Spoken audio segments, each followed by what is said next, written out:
Then you see a pack of Hells Angels going by, people are going to want to look.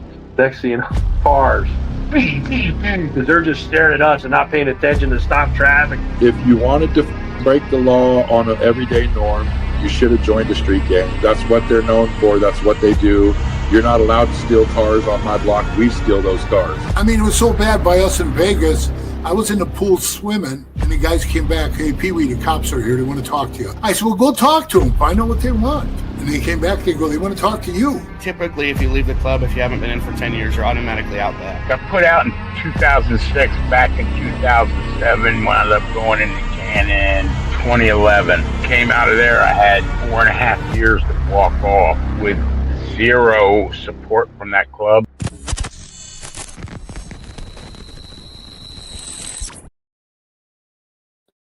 Welcome to this episode of Chatting with Stacks. I'm your host, Bill Stacks, and today we're going to talk about the Iron Range Hells Angels and the trouble that they're in.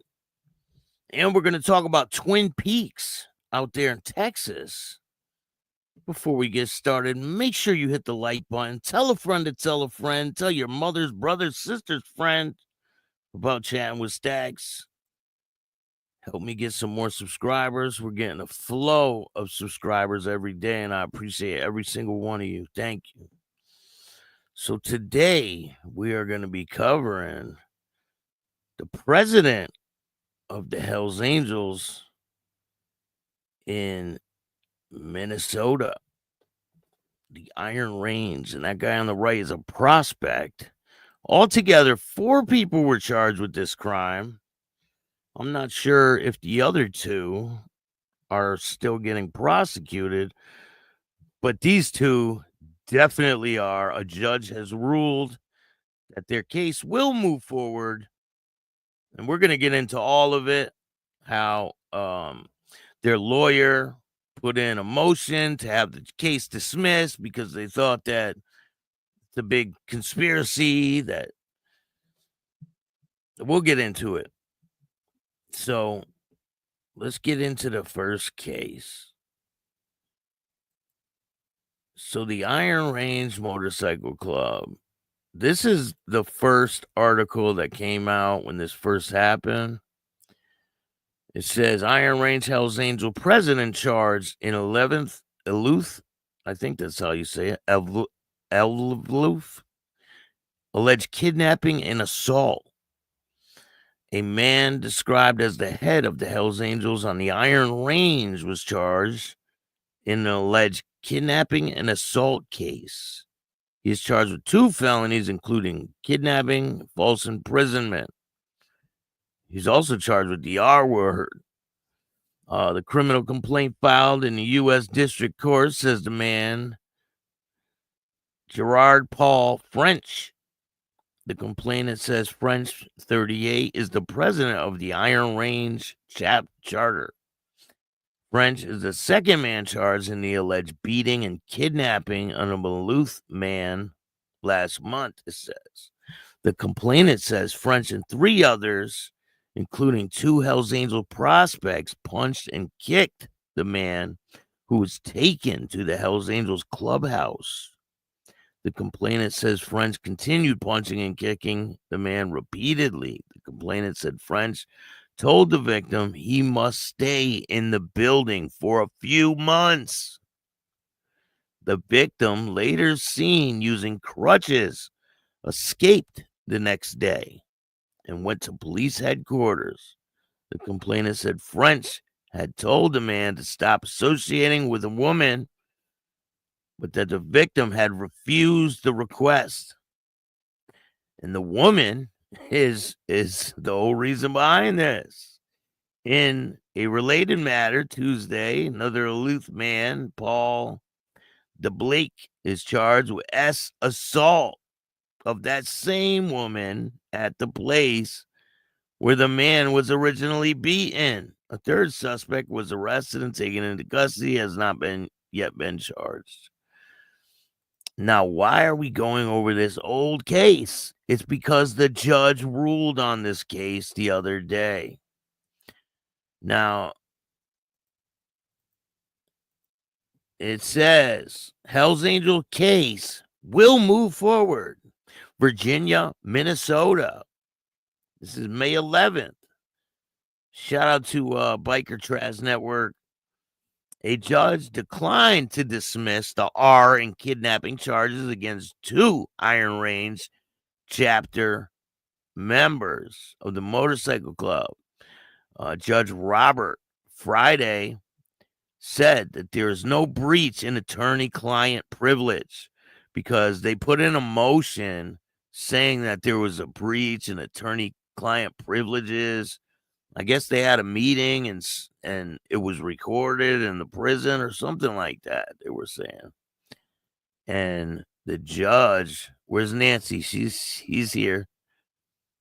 I'll go get her in a minute. I'll bring her in for you guys to see her. So it says there was no breach of contract. And as one of the defendants, Paul DeBleek, failed to use proper channels to communicate with his attorney from the St. Louis County Jail, where there's no evidence that the messages reviewed by investigators contained legal advice. Additionally, the judge said defense attorney failed to prove that their assertion that the Minnesota Bureau of Criminal Apprehension agents intimidated witnesses into cooperating with the investigation. The court finds that there is no deliberate intrusion on the privileged attorney-client communication. Friday wrote in a 21-page order, assuming that there is or was an intrusion. The court will still deny defendant's motion to dismiss because defendant's Sixth Amendment right to counsel was not violated. The ruling in this case for DeBleek and Eric Anthony Newman came 5 months after continuous evidentiary hearings in which attorney asserted that agents eavesdropped on private communications with 3 witnesses, claimed that were threatened by the prosecution that if they did not comply with the orders. The cases stem from an alleged woman was assaulted and a man was abducted and beaten at the Hells Angels downtown Eveleth clubhouse. Authorities reported that the man escaped from the group on crutches on November 28, 2003, and ran to the safety of police, expressing fear that the members could find him. Investigators said they went on to learn that both the victims were visiting an Eveleth residence on November 27th when the club members arrived. It was reported that the woman was R-worded by DeBleek and Newman. The man, meanwhile, was allegedly taken to the clubhouse in a van driven by Jake Navak.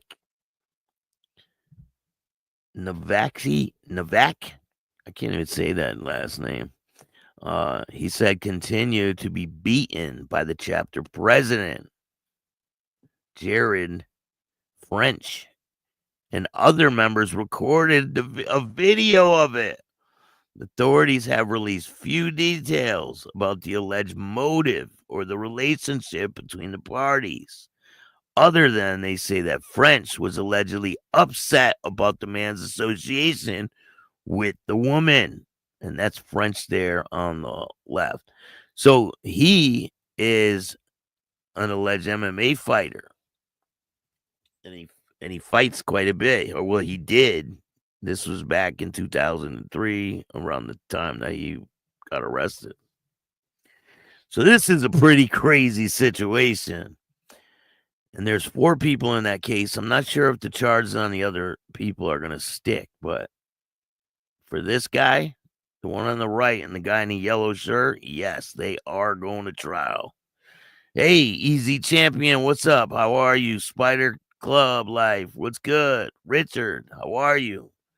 Opie, what's going on? Opie gone bad.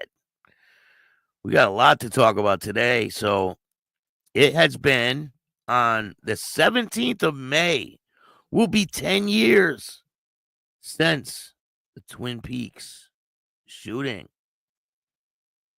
over in Texas. And we're going to talk about a restaurant that is opening its doors on the site of the shooting. If you guys don't know what that was, this many people were arrested in the situation. So many they can't even fit them on one page. Crazy. Shout out to Say Cheese for the picture. So this was the site of Twin Peaks. Twin Peaks is a restaurant. And there was a situation where motorcycle clubs got into it. So it's going to be 10 years ago. Shootout in Waco, Twin Peaks leaves 9 dead and 18 wounded. Waco, Texas, 9 people died and 18 others wounded after a shootout erupted between rival motorcycle groups at Twin Peaks restaurant in Waco. It'll be 10 years, May 7th, 2015. The shootout was the deadliest and most high-profile event in Waco area since the botched federal siege on the Branch Davidian compound in 1993. The bikers said the agenda at the regional meeting at the Texas Federation of Clubs and Independents, a statewide biker group coalition based in Tyler, involved in political issues regarding the rights of motorcyclists. But trouble was brewing between the Banditos and the Cossacks. You guys know this is the situation where they branched off, the Cossacks, and they started their own chapter. Shout out to all the 1%er Cossacks. They call the other club the Ugly Men Cossacks, and they call the other club the 1%er Cossacks. Here are their cuts. Those are their cuts on the right, what they look like. Shout out to Hatchet. Great dude. So, 18 Waco police officers and 4 state troopers were there monitoring the event from outside when the altercation began. 2 rivals led to a fight in which opened gunfire. When the gunfire ended, 9 bikers were dead, most of them killed by police, and 18 others were injured. What?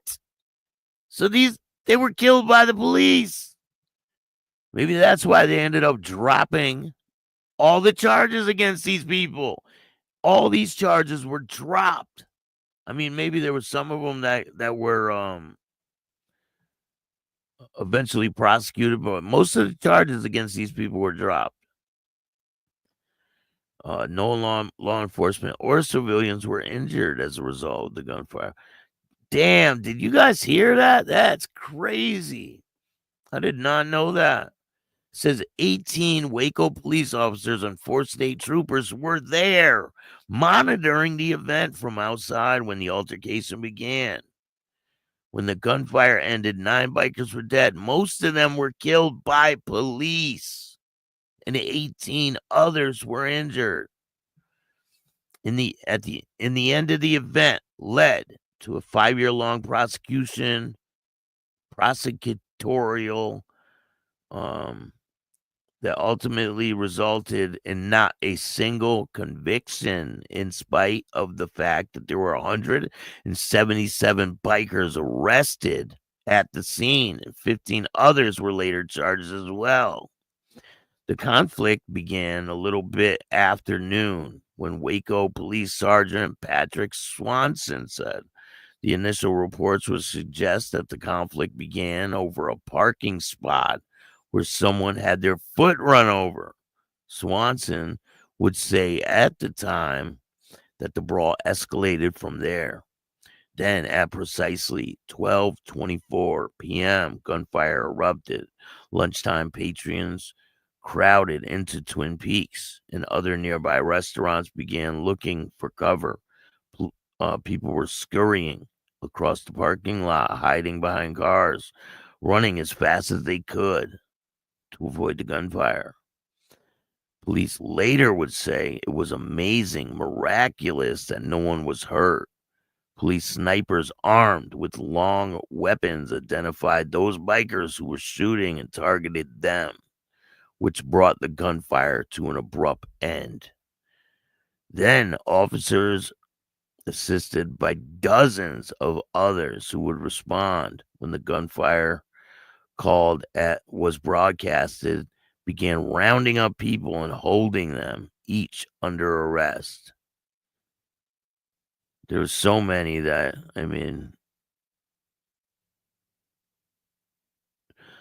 so here's the name of the people who passed away that day. If I get any of the names wrong, I apologize. At the end, after the smoke was cleared, Daniel Raymond Diesel, 44, a Cossack, was dead. Wayne Sidetrack Campbell, 43, a Cossack, was dead. Richard Matthew Chain Jordan, 31, Cossack. Richard Vincent Bear, they called him, 47, Cossack, was dead. Jacob Lee Ryan, 39, Cossack, was dead. Damn, did they not get any of the banditos? Jesus Rodriguez, 65, who was not affiliated with a group, was dead. So they just said, didn't they just say in this article that there was no civilians killed? So clearly the guy they just named wasn't affiliated with a group. So that's a lie. Why would they blatantly lie like that? Charles Wayne, they called him Dog. 46 was a Cossack. Manuel Isaac Rodriguez, 40, was a Bandito. And Matthew Mark Smith, 27, was a Centimere. I never heard of that. According to his family, Jacob Rhine, a father of two from Ranger, had joined the Cossacks 6 months prior and didn't own a gun. That's weird because I think this one was a huge cover-up because the police are the ones that killed all these people. And they end up dropping all the charges on everyone. So something ain't mad enough. The math ain't mathing on this one. No wonder they no, it's raining there, Larry. What's going on, Larry? Easy Champion, how are you? Calvin, what's good? No one talks, everybody walks. Free Rain Man, Chris says. What's up, Chris? How are you? Naomi, how are you? Thank you guys all for joining me today. Yes, the math ain't mathing. There's this many people arrested and no one's convicted, right? All those people were killed. What they said, 18 people? They were all killed by the police.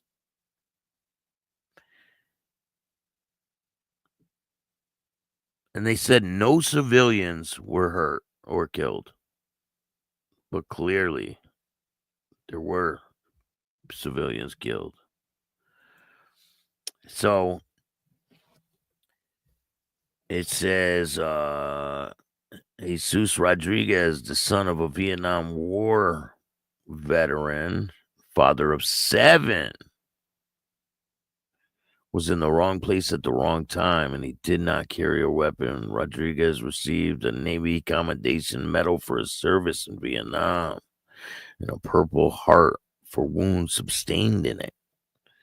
Daniel Boyd, the only Waco resident to die, owned and ran a trucking company with his third wife. Well, he was killed by the police. They should be have a class action lawsuit against the police department, because that's crazy. Especially if he didn't have a weapon and the police killed him. That doesn't make sense. All right, Richard Baer was a sergeant at arms for the chapter of the Cossacks, tasked with maintaining order during club activities and defending members from outside threats. He was married when he passed away. Wayne Campbell was a road captain for the Cossacks, responsible for organizing bike runs and ensuring safety of those on them when he passed away. Matthew Smith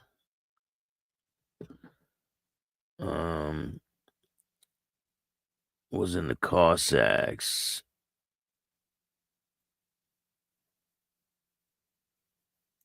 Let me see. Let me look this up real quick. Hold on 1 second.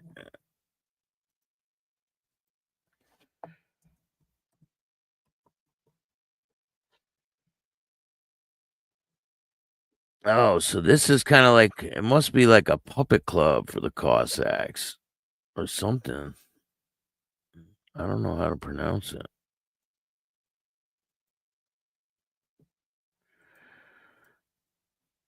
I'll show you guys a picture.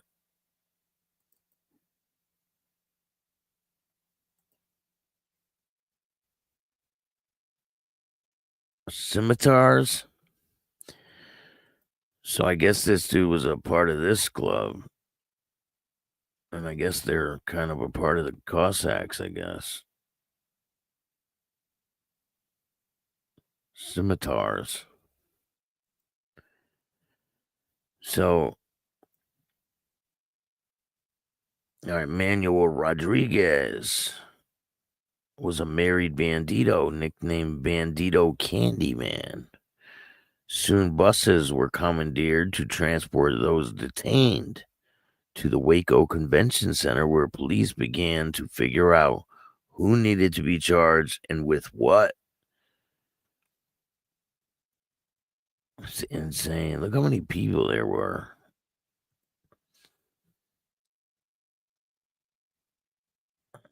Enter then the district attorney, who took charge of the scene. Well, they didn't do a great job, and instructed that each of the 177 would be charged with engaging in organized criminal activity. And he arranged for Justice of the Peace, Pete Davidson, to set a $1 million bond each for each defendant.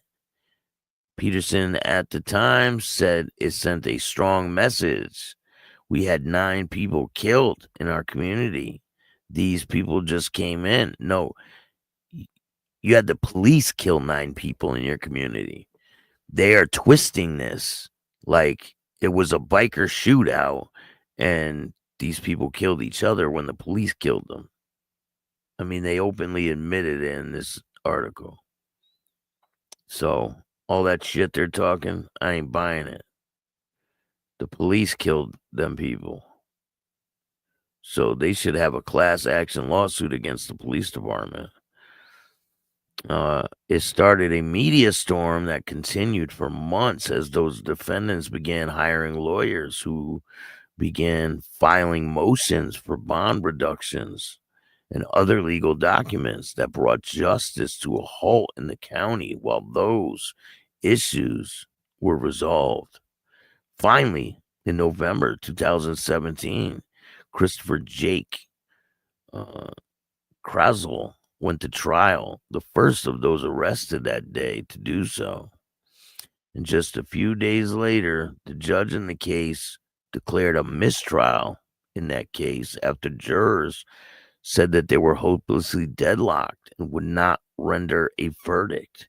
Jurors deliberated for 14 hours before returning with their decision against Krasel, who was then the president of the Banditos Dallas chapter.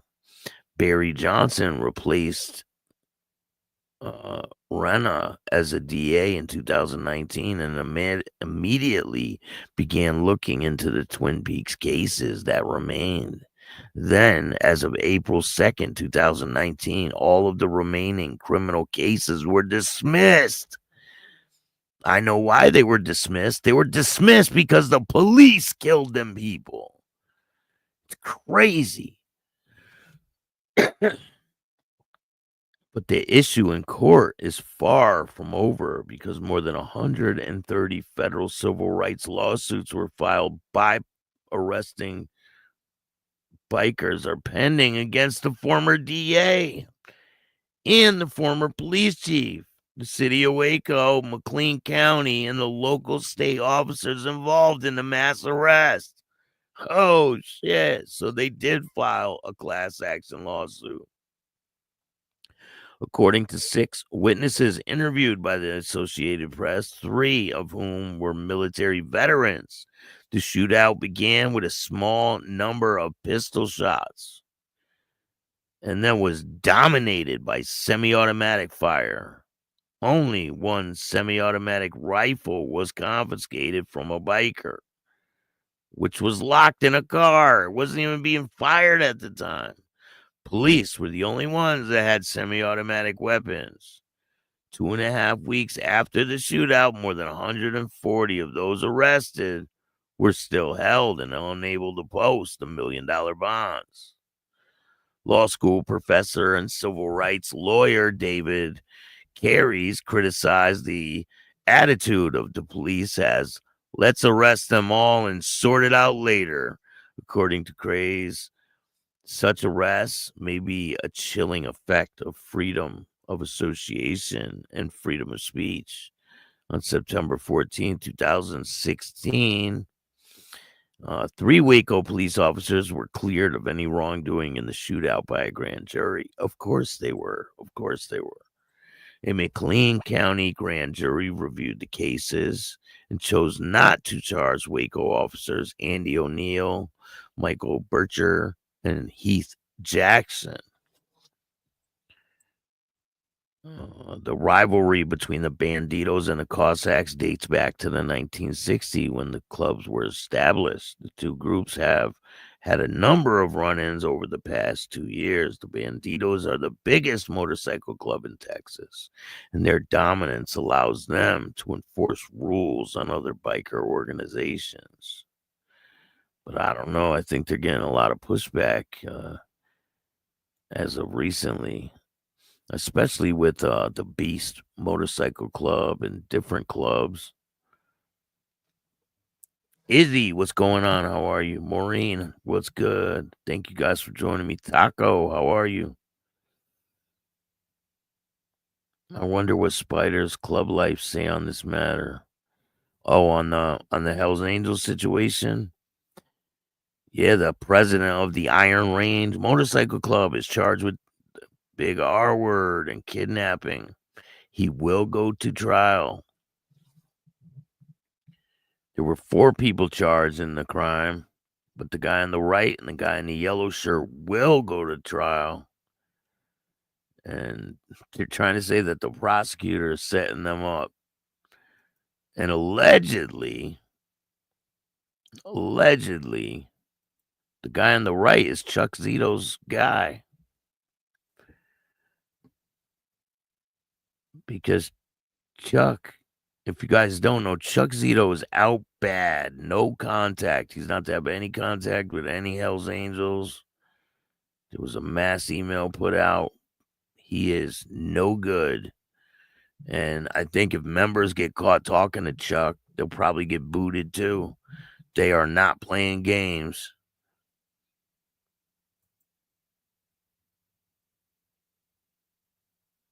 That's Truck's buddy, you said? Oh, the guy that passed away up there in Canada, right? That's Truck.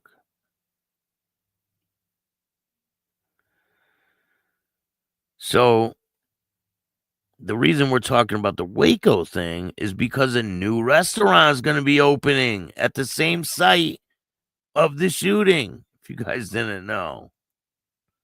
And that's crazy. A new restaurant set to open at the site of former Twin Peaks infamous Waco shootout. 10 years ago, gunshots erupted between rival motorcycle clubs and law enforcement. A Mexican Cajun seafood restaurant is opening at the site of former Twin Peaks restaurant in Waco. Not just any Twin Peaks. The particular address happened to be the scene of one of the bloodiest shootouts in recent memory.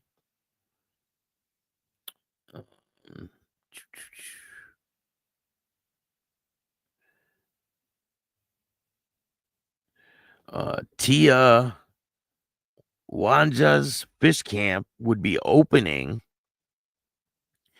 at Jack Calden Express Way. Chris Caney, a former manager at George's, told the news he's renovating the fashion restaurant.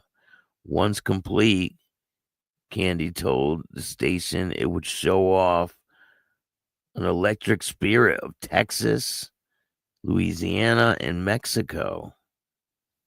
But it didn't look like Tia's Wancha's authentic will brush off what happened in 2015. Years ago, the former space was site of a shootout with motorcycle clubs, Waco Police Department, and Texas State Troopers. On May 17th, a fight broke out between banditos and Cossacks. Gunshots rang out, and nearby law enforcement officers also got involved. Of course they did. They're the ones that killed everybody. When the shooting finally stopped, 9 people were dead. 18 others wounded. Over 100 people were arrested in the incident, and no one was actually convicted. Twin Peaks, for its part, cut ties with the franchise operator, accusing them of ignoring warnings from both the police and the company regarding motorcycle clubs who frequented the restaurant. It's pretty crazy. Check this out. Is charged for his alleged involvement in an Eveleth kidnapping and assault that police say involves several Hells Angels members. 48-year-old Eric Newman of Gilman, Wisconsin, is charged with multiple felonies, including first-degree criminal sexual conduct and fifth-degree assault. You'll remember a man and woman were beaten, sexually assaulted, and then held against their will in Eveleth in late November. They eventually escaped and notified police. Then authorities arrested 2 men at the Hells Angels Clubhouse in mid-December. Another man turned himself in a couple days later. Newman is the latest arrest in this case. The Minnesota BCA continues to investigate.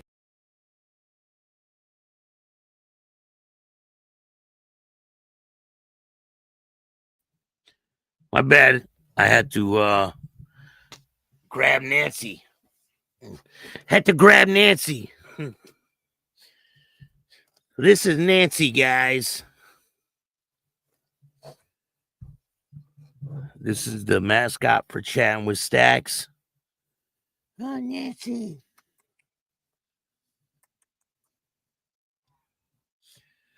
Nancy's been good.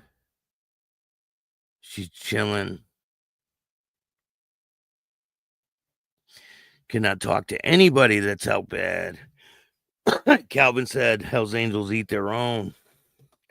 Yeah, Nancy's awesome. Nancy's a great dog. She's been really good. She's enjoying life, aren't you?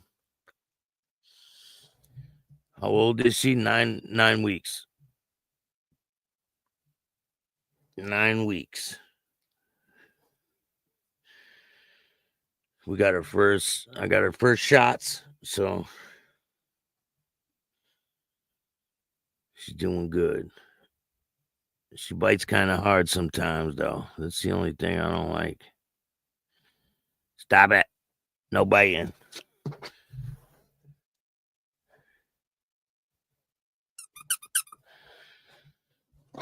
But there's a lot more content on the way. I appreciate all you guys. If you guys want to donate to the show, you can hit up the Cash App at Chatting with Stacks. You can hit up PayPal, Venmo, all that good stuff. I appreciate every single person that watches this show. If you want to be a guest on the show and tell your story, hit up my email, BillStacks2021, and let me know. If you like this show, hit the like button, subscribe, hit the notification bell so you can get my videos every time they drop. And if you don't like this show, you already know what to do. Start your own podcast. I appreciate all you guys. And remember, don't be a bitch. And all new at 5, a major organized crime bust. 23 people under arrest now accused of stealing guns and cash. Today, police revealed 4 organized crime groups are wreaking havoc. From aggravated robbery to kidnapping, burglary, and more. Let's take a look at this. New pictures from court documents in this case. These are a few of the people who have been charged. And investigators say the money, tens of thousands of dollars, is all stolen.